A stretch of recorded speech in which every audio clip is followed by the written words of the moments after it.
It's like, what's up, guys? What is going on, everybody? Kyle Williams here with our favorite Clovers, Huie Jack. Flavor? I said favorite. Cherry, vanilla, and chocolate. What is going on, everybody?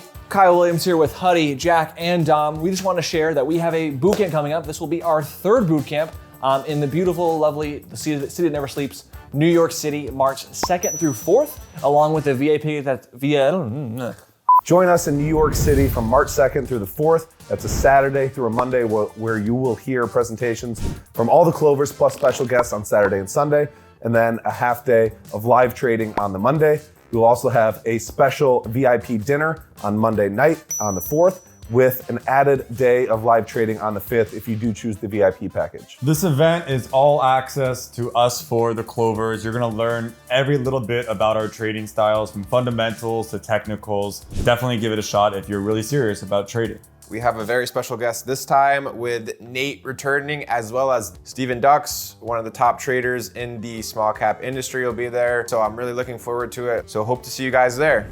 We're joined here today with 4 lucky Clovers: Dom, Kyle, Jack, and myself, Huie. Today we're gonna be talking about 2023. 2023. We already talked about 2022. 2024. Pass. Today we're gonna talk about football. Okay. Today's December 2nd. We started Clover December 10th, 2022.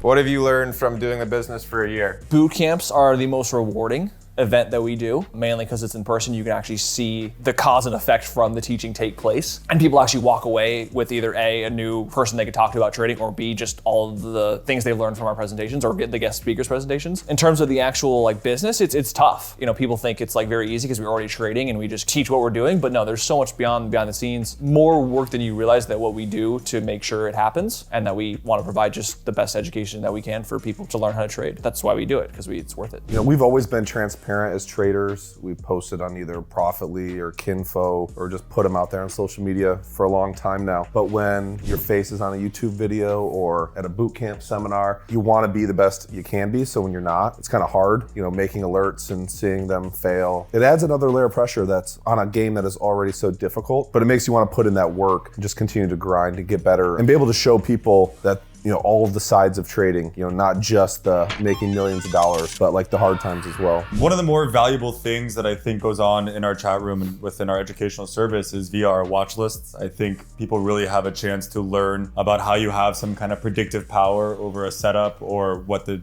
next day results might be. I think there's a lot to learn just from the watch list alone. And then the second part or piece of the puzzle is how the trader himself will trade that aspect of the watch list. And it really gives people a good identity of what the charts we're supposed to be looking at, what type of entries we want to have, why certain indicators are more important than others. And that's been a really fun part of building the business and being a part of it. Now the next thing. No, you got to answer. No. Yes. No. Well, okay, let's hear it. No. Every Clover gets to ask the other Clovers one question. So when I asked my question, all you guys answered, I don't answer. I don't have a question, I have a statement.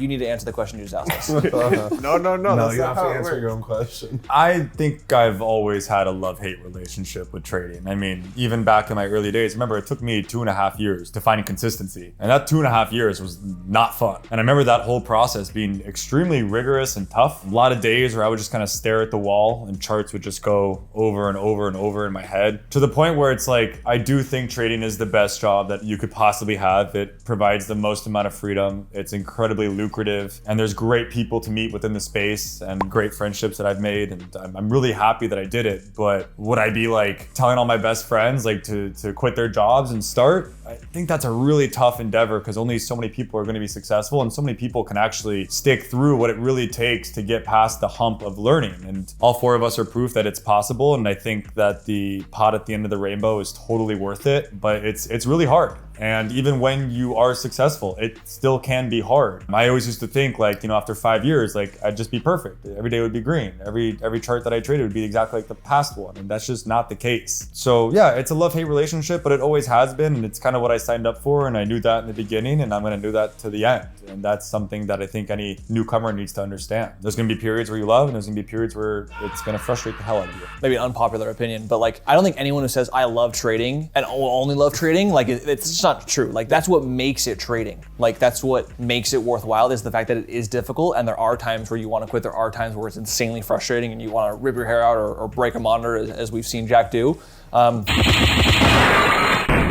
If trading was that enjoyable, where it was so euphoric and there was never any difficult period and you could just make money all you want, like it would be it would be like just taking a cookie out of the cookie jar every day, and by the time you're 300 pounds and you're like, what am I doing? There's a reason why there's a love to it, is because it's difficult. So I think it's that constant dynamic going back, that love and hate, that makes it why it's so rewarding, right? You can love it, but it's like almost a deeper question, like, is it still rewarding? And I think as long as you're still trying to grow and be better at the game itself, absolutely, I think it's still very rewarding, you know? Absolutely. Yeah, for me, I think in the beginning, at least for me, like I just ignored the pain or I ignored the hate because I didn't have a choice. It doesn't matter how many times I failed, because I have to get back up because this is what I'm doing. And it was a lot easier for me mentally to handle that because I didn't have a choice, right? And now fast forward, now it's like every time adversity happens, the hate for trading is so much higher, because it's like I don't need to do it anymore. And that's what I've like realized this year, is you get into trading, right, to achieve financial freedom. Then you achieve financial freedom, and then you're questioning, why am I putting myself through this pain again when it's unnecessary? Of course I still love trading. I'm always going to love trading. And what I'm trying to change in my head with it is to not hate it so much. I can't look at it anymore as this is how I'm going to grow my net worth. This is how I'm going to continue to grow hundreds of % per year like I have in previous years. Now it's more just about, this is another income stream for me. This is another part of my bucket of capital that I've acquired, and I have a bucket over here that's gonna make money, I have a bucket over here that's gonna make money, and trading just has to be another bucket. And I need to view it in that sense, because then it takes out so much more pain, because you're not going through so much, you're not really trying as hard and putting so much pressure on yourself to succeed like I did in the past. All right, well, I got a follow-up one, but it's only a yes or no. Ever dreamed of trading like one of the Clovers? Well, it all starts with the right broker. Clover Trading and Centerpoint Securities have teamed up to supercharge your trading experience. By joining Unlock the Power of CP Edge exclusively with Centerpoint. We're talking top-tier trading tools worth over $6,000, all at your fingertips. Get ahead with real-time scanners, cutting-edge news, and a tailor-made trading journal. Experience trading like never before with superior short inventory, personalized support, and interest on your idle funds. Plus, you can get competitive pricing that fits your trading style. Ready to elevate your trading game? Click the Clover Trading link in the description below to get exclusive deals with Centerpoint Securities. Now let's get back to the content. From now till the day you die, let's assume you live a long, healthy life. Could you ever see yourself like going a year without making a trade? Like, could you ever stop trading for a long period of time? I would say yes. Why? No. Yes. 2 addicts, two smart investors. What does Clover mean to you? What? No. Did you think of that one for a while? I just thought of it. Looked at your shirt. Why do you want to teach? You're changing the question? Yeah. I already have the answer. Because I've just seen what trading can do. We've talked about financial freedom. To have the opportunity, I've seen it personally in my life with so many people that I have, introduced to trading or taught them trading. And just seeing how you can take a high school dropout who has nothing going for them, and you give them a year to put their head down and study this stuff and watch what it can do for them and their families. It's crazy. And I want to do that for as many people as I possibly can. Teaching it is more rewarding than doing it yourself, I think. Do you have a third question for me? Or Give him another am one. I picking one of those questions, or do I get a third one? Why do you still live in San Diego on the Pacific coast? When you could travel the world. When you could travel on a the world boat, and trade you from could anywhere, live on a like cruise Ecuador. ship and go to Ecuador.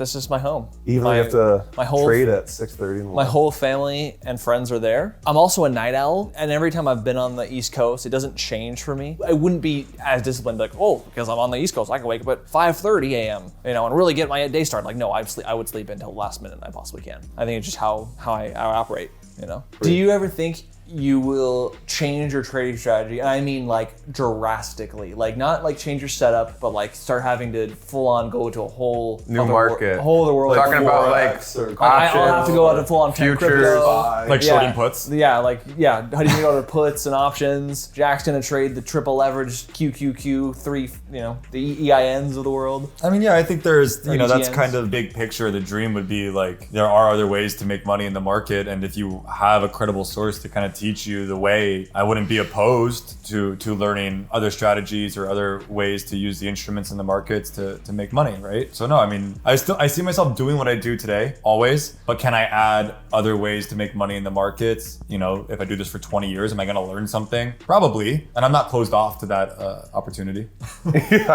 And for me, small caps are so hard, and that's what I've been doing for so long that it's like I'd have to really outgrow them and be so good at them. I'm not opposed either. If I was we're young. We're not even 30 yet. Who knows who I'm gonna meet or what their walk of life is. Maybe I become friends with Warren Buffett. He's looking for a new Charlie Munger, speaking of last week. Yeah, Charlie passed away. Oh, really? Put an application out for a new right-hand man. Really? Really? Yeah. No, you're full of shit. No, not. He's not lying. All right. Why would he lie? Yeah, Why would Warren Buffett not want a new right-hand man? Well, because that's So not basically what I'm retired. saying is, You got to move to Nebraska. I don't know. I'm not against it. I don't see it in the foreseeable future just because I like trading small caps. I'm used to them. I might just fuck around and become a fully funded trader. Oh my gosh. We're taking that out.